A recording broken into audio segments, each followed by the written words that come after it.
তো আজকে যে টপিকটা নিয়ে আলোচনা করব সেটা হচ্ছে তোমাদের বলতে গেলে একটা কোম্পানি জব আসছে, সেটা হচ্ছে আহমেদাবাদ উড়জান।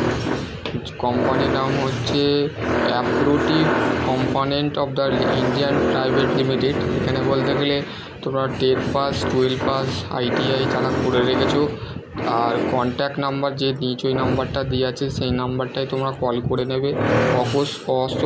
আশিস কুমার যাওয়া, ঠিক আছে। ইনি বলতে গেলে তোমাদের বলতে গেলে কোম্পানির HR, ঠিক আছে। সেই কোম্পানি HRের নাম্বার আমি দিয়েছি। তো এই যে সম্পূর্ণ পেজটা আছে সেই পেজটা আমি ফরওয়ার্ড করে দেবো অফিসিয়াল হোয়াটসঅ্যাপ গ্রুপে। তো সেখান থেকে তোমরা দেখে দেবে। আশা করছি তোমরা বুঝতে পারবে। নেক্সট ভিডিও আমি অন্য কিছু নিয়ে আলোচনা করবো। ততক্ষণ ভালো থেকো, সুস্থ থেকো। যে কোনো জবের আপডেট পেতে আমার সাথে যুক্ত হয়ে যাও। লাইক করো, শেয়ার করো এবং বলতে গেলে চ্যানেলটাকে অবশ্যই সাবস্ক্রাইব করো, ঠিক আছে। আশা করছি তোমরা বুঝতে পারো। নেক্সট ভিডিও অন্য কিছু নিয়ে আলোচনা। ভালো থেকো, সুস্থ থেকো।